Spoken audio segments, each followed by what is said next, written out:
오늘의 이야기 조선 왕조 500년을 지탱한 둥근 쇠조각 마패의 비밀. 시작 전 좋아요와 구독 부탁드립니다. 이번 마패 이야기는 상편과 하편으로 두 편에 나뉘어 진행됩니다. 상편 시작합니다. 제1부 설계된 권위 당신이 몰랐던 조선판 하이패스의 실체. 쇠조각 하나의 나라가 움직였다. 조선 시대를 배경으로 한 드라마를 보면 가장 짜릿한 장면이 뭔가요? 네, 바로 누더기를 걸친 주인공이 품속에서 번쩍이는 둥근 쇠조각을 꺼내며 암행어사 출두요라고 외치는 순간이죠. 그런데 말입니다.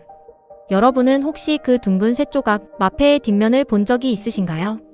앞면엔 말이 그려져 있지만 뒷면엔 당신의 상상을 초월하는 무시무시한 서열과 국가 기밀이 숨겨져 있습니다. 오늘은 단순히 암행어사의 상징으로만 알았던 마패 속에 담긴 조선이라는 국가의 치밀한 설계도를 파헤쳐 봅니다. 지금부터 조선판 하이패스 마패의 모든 것을 공개합니다. 이야기는 지금으로부터 약 600년 전 1434년으로 거슬러 올라갑니다. 당시 조선은 전국을 촘촘하게 잇는 통신망인 역참 제도를 운영하고 있었죠. 쉽게 말해 전국 곳곳에 공무원 전용 휴게소인 역이 있었던 겁니다. 하지만 문제가 생겼습니다. 공무로 출장을 가는 관리들이 말을 빌려 타야 하는데 이게 관리가 안 되는 겁니다. 너도 나도 말을 타겠다고 우기니 역의 말들이 남아나질 않았죠. 이때 성군 세종대왕이 결단을 내립니다. 앞으로 말을 빌리려면 이 패를 보여줘라. 그렇게 탄생한 것이 바로 마패입니다. 처음에는 나무로 만들었습니다. 하지만 나무라 보니 금방 부서지고 칼로 슥슥 깎아서 가짜를 만드는 놈들이 생겨났죠. 그래서 세종 16년 드디어 위조 불가능한 구리로 마패를 찍어내기 시작합니다. 이때부터 이 묵직한 쇠조각은 조선 관리들의 생명줄이자 권력의 상징이 되었습니다. 자, 이제 가장 궁금해하시는 마패 앞면의 말 숫자 이야기를 해볼까요? 마패에는 말이 한 마리부터 5마리까지 그려져 있습니다. 이게 단순히 그림이 아니라 오늘날로 치면 엔진 배기량이자 사용 가능한 법인 카드 한도였습니다. 1과 2마패는 주로 지방의 말단 공무원들이 썼습니다. 말이 적으니 짐 싣기도 벅찼고 역에서 내주는 말도 상태가 안 좋은 똥말일 때가 많았죠. 서러운 뚜벅이 신세나 다름없었습니다. 3마패는 우리가 아는 암행어사들은 주로 이 3마패를 들고 다녔습니다. 어라? 왜 제일 좋은 5마패가 아니냐고요? 이유가 있습니다. 어사는 정체를 숨겨야 하잖아요. 5마패를 들고 가면 역졸이며 수행원이며 수십 명이 따라붙어야 하는데 그럼 동네방네 나 어사요. 광고하는 꼴이거든요. 수사 효율성 면에서 3마패가 최고였던 셈이죠. 5마패는 이건 영의정 같은 최고위 관직자나 왕의 특사만 쓸 수 있었습니다. 5마패를 보여주면 역참의 모든 업무가 중단되고 오직 그 사람을 위해 말이 총동원됩니다. 조선판 슈퍼카 5대가 동시에 대기하는 격이죠. 그런데 여러분 여기서 잠깐 5마패가 끝인 줄 아셨죠? 놀랍게도 조선시대에는 말이 10마리나 새겨진 10마패가 존재했습니다. 상상이 가시나요? 마패 한 장에 말 10마리가 빼곡하게 그려진 그 위엄을 말이죠. 이 10마패는 일반 관리들은 구경조차 할 수 없었습니다. 국가의 큰 제사를 지낼 때 재물을 운반하거나 왕실의 대규모 행사를 위해 전국적인 물자를 동원해야 할 때만 발급되던 그야말로 조선판 울트라 패스였습니다. 5마패가 슈퍼카라면 10마패는 거대한 수송기 군단이 움직이는 것과 같았죠. 이런 특수 마패의 존재는 조선이 얼마나 상황에 따라 치밀하게 교통 시스템을 운영했는지를 보여주는 증거이기도 합니다. 자, 그런데 여기서 소름 돋는 사실 하나 알려드릴까? 이렇게 위풍당당한 마패가 당시 조선에 몇 개나 뿌려져 있었을까요? 수천 개? 아니면 수만 개? 아닙니다. 조선 후기의 법전인 대전해통을 보면 나라에서 공식적으로 관리하던 마패의 총개수는 딱 670개 뿐이었습니다. 수백만 명이 살던 조선 땅에 이 쇠조각을 손에 쥔 사람은 단 670명이었다는 거죠. 심지어 등급별로 보면 더 기가 막힙니다. 가장 흔한 1과 2마패가 약 430개로 대부분을 차지했고 암행어사가 쓰던 3마패는 전국에 딱 150개, 판서급이 쓰던 4마패는 80개, 그리고 대망의 5마패는 조선 전체를 통틀어 단 10개밖에 없었습니다. 전국에 단 10장뿐인 블랙카드였던 셈이죠. 왜 이렇게 숫자를 아꼈냐고요? 마패는 곧 국가 예산이기 때문입니다. 마패를 보여주면 역참의 말을 무료로 써야 하는데 마패가 너무 많으면 나라 곳간이 거덜나고 말들이 과로로 죽어나가기 때문이죠. 그래서 마패는 철저하게 통제된 한정판이었습니다. 이렇게 개수까지 엄격하게 제한된 마패였으니 그 뒷면에 새겨진 이름의 무게는 더 무거울 수밖에 없었습니다. 마패 뒷면에는 발행기관 직인과 함께 이 패를 누가 보냈는지가 적혀 있었습니다. 이게 왜 중요하냐고요?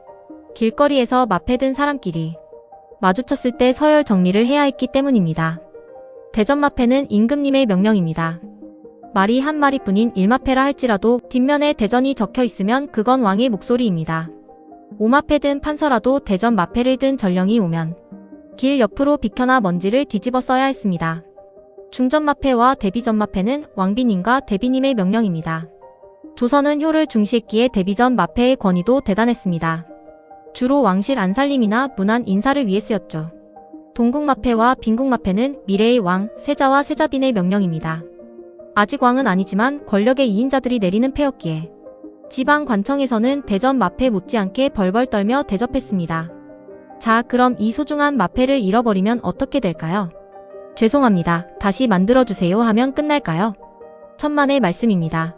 조선시대 마패 분실은 국가보안 기밀 유출이자 왕의 권위 훼손이었습니다. 기록에 따르면 마패를 분실한 관리는 곤장 100대를 맞고 1000리 밖으로 유배를 가야 했습니다. 심지어 그 마패로 누군가 사칭이라도 하면 가문 전체가 박살날 수도 있었죠. 그래서 관리들은 잠잘 때도 마패를 주머니에 넣고 끈으로 몸에 묶었습니다. 실제로 한 선비는 도둑을 맞을까 봐 마패를 변소 구멍 안 깊숙한 곳에 숨겼다가 나중에 꺼내느라 고생했다는 우픈 이야기도 전해집니다. 자, 그럼 이 귀한 마패는 도대체 어디서 만들었을까요? 바로 궁궐 안에 위치한 상서원이라는 곳입니다. 이곳은 왕의 도장인 어부와 마패를 관리하는 오늘날로 치면 조판공사와 중앙은행을 합쳐놓은 듯한 아주 비밀스러운 기관이었죠. 여기서 나오는 마패는 용도에 따라 또 한 번 이름이 달라집니다. 가장 일반적인 건 관리들이 출장 갈 때 쓰는 상서원 마패였지만 전쟁이나 반란 같은 국가 비상사태가 터지면 나타나는 특수 마패가 있었습니다. 마패의 이름이 아니라 그 뒤에 새겨진 4글자였습니다. 평소에는 말의 숫자와 발행 연도만 적혀 있지만 전쟁이나 반란 같은 초비상 사태가 터지면 특별한 마패가 발급되었습니다. 바로 뒷면에 긴급군사 또는 긴급사라는 글자가 새겨진 마패였죠. 이 긴급사 마패를 든 전령은 일반 관리와는 차원이 다른 특권을 가졌습니다. 보통은 말 한 마리당 사람 한 명이 타지만 이 전령은 쌍마, 즉 2마리의 말을 끌고 갈 수 있었습니다. 한 마리를 타고 가다 지치면 즉시 옆에 있는 싱싱한 말로 바꿔 타며 밤낮 없이 질주하기 위해서였죠. 길 가던 판서가 아무리 앞길을 가로막아도 뒷면에 긴급사가 적힌 마패를 든 전령이 긴급사요 라고 외치면 무조건 길을 터줘야 했습니다. 이건 단순한 출장이 아니라 조선이라는 국가의 명운이 걸린 광속 사이렌이었기 때문입니다. 이러한 마패는 워낙 권한이 막강해서 왕조차도 함부로 쓰지 않는 것이 원칙이었습니다. 하지만 이를 사적으로 쓴 기록이 연산군일기에 등장합니다.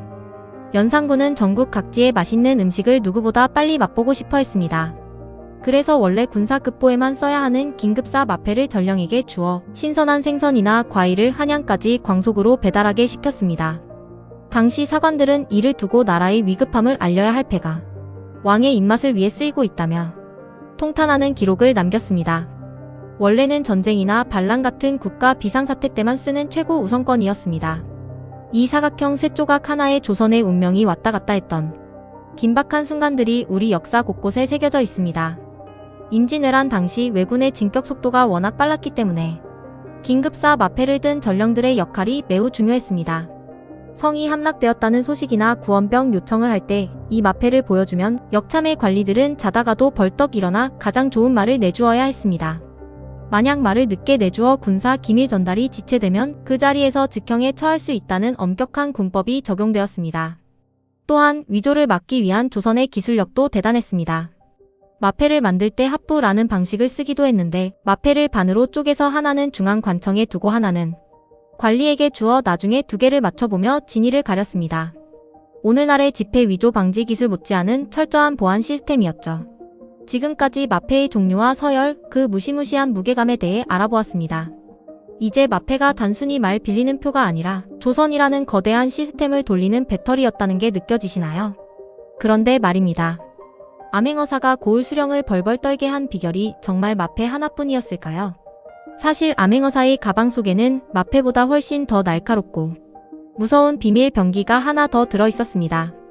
이 도구는 거짓말을 잡아내고 시신의 억울함을 풀고 탐관오리의 목을 죄는 조선판 과학수사의 정점이었죠.